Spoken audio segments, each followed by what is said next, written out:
Let me welcome us to today's session on MSME Clinic. Slowly but surely, we started talking about those issues that you often ignore under our MSME special edition. And we're looking at those 20 items. So today, we're going to be looking at number 19. Don't forget, in number 18, we look at not having a crisis management plan, looking essentially at risk management. Today, we're going to be looking at ignoring or neglecting your personal health. Don't forget, they say health is wealth. Sometimes you have a lot of money and your health is now being challenged. And the worst of all, sometimes they will not be able to find what the problem is. That's when you often hear people say, God, take my money and give me my health back. Neglecting your personal health. Okay? You pursue money, you do business, you refuse to rest, you're stressed up. I want to urge you today that your health should be paramount in whatever you do. Talking about neglecting personal health, which is a hidden threat to the business success. Don't forget that single idea. You own that idea.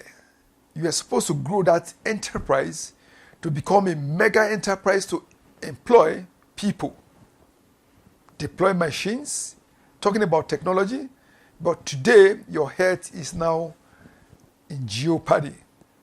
So entrepreneurs often push their limits.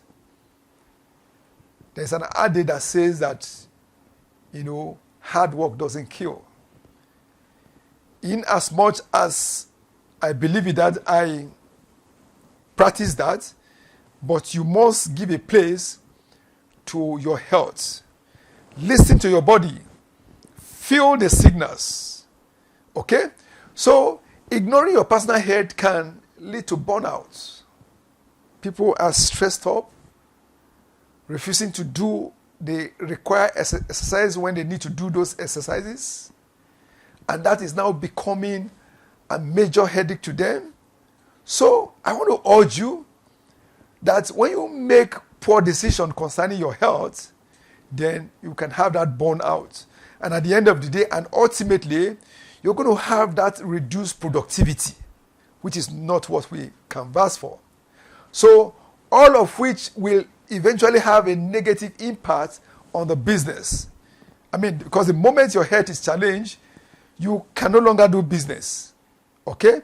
And the essence of everything that we talk about doing good business will no longer be in place. And what you now run after is trying to get your health to be restored back. So the toll of poor health on an entrepreneurship effectiveness is what we're going to be looking at in this session. Looking at low energy and be able to focus on leadership and, of course, creativity. Once your energy is low, which happens to me from time to time, as a result of not paying attention, it gives me the opportunity not to be as creative as I wanted to be. So, when you have a situation of increased stress, that can lead to emotional instability. Paying attention to your emotions. What is the body saying? The body is telling you, I need to rest, I need to rest, I need to rest. And you are telling yourself, I need to walk, I need to walk. At the end of the day, it will become a major headache to you at the end of the day. So, frequent illness and fatigue can disrupt consistency. The truth of the matter is that anytime I'm stressed up, I'm unable to do anything. I just have to find that rest. But you can have what is called work-life balance. Know when to work, know when to rest, and be able to balance them together so that the business can grow at the pace that you want. Then, of course, you talk about poor health habits, which reduces long-term capacity to be able to grow your business at the end of the day. So, what are those strategies that you require for balancing your work and personal well-being? Number one is to prioritize your sleep. I've looked at so many literatures. They say, look, try to sleep for an average or a minimum of 8 hours a day. It will help your body to relax. It will help your nerves to rejuvenate. Then, of course, exercise, very important. You have to do exercise from time to time. So, what I do these days is that as I get into the bathroom, I try to do 1 or 2 exercises. And thank God for social media today. They are telling you about those basic exercises that you can do. Exercise does not have to be with you having to be at the gym to use machines. You can develop a routine that will help you, to keep your body fit. Then don't forget, when you walk, don't sit from morning till night. Occasionally, you have to get off your seat, walk around. In the morning, you get up, you wear your canvas, have a long trek, especially if you are now above 40 years of age. Find out to do that exercise, then you must have to have that good meals. We talk about home garden. Okay? Make sure that you keep a garden that have those basic vegetables around and in your house.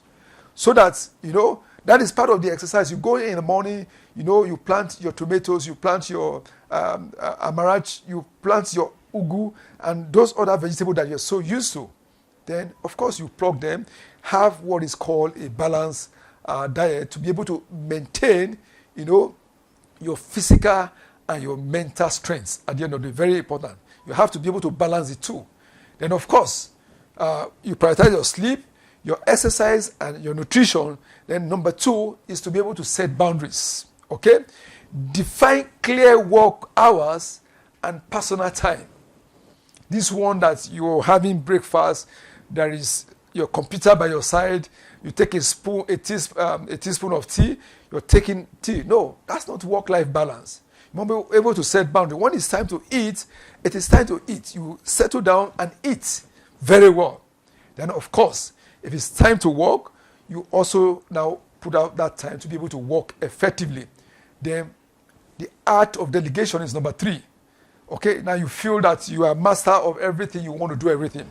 I have a couple of friends and partners, they want to be the website developer, they want to be the one to do the marketing, they want to be the one to write the mail. That is not how modern society should work. You'll be able to delegate tasks, okay?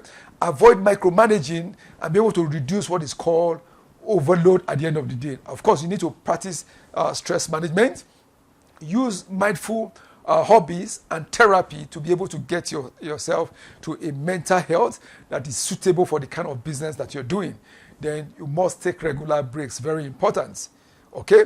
I tell people if you want to test death, it's by you sleeping and waking up. If you also want to test unemployment, it's by you taking your regular breaks. Okay? Once it's time for your leave, you abandon everything. And that's why I like that mail reminder. Most times you send mail to people, they say, look, I'm out of office for this period of time. I will not be able to respond. And once I get back, I will be able to do that. Take a holiday. You can save for it over a long period of time. If you cannot go abroad, you can go to your village where you go and interact with nature. So take regular break, then you'll be able to recharge, to be able to maintain that balance for you to be able to continue your business. So ignoring your health is at your own peril. And that business that you choose to so do, you may not be able to do it if your health is challenged at the end of the day. Of course, creating a healthy work culture for you and your team. Encourage the work-life balance, I've mentioned that.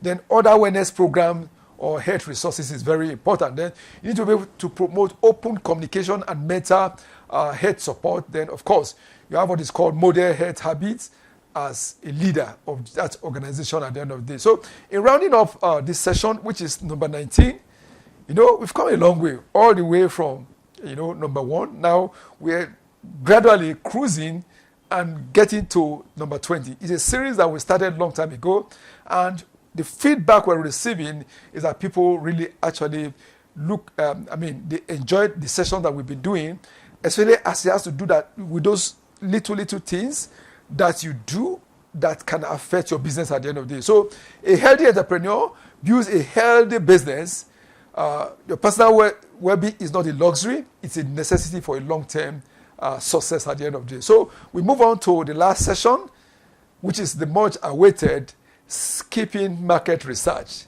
building a business as a guesswork. So follow us and you will be better for it at the end of the day. Thank you.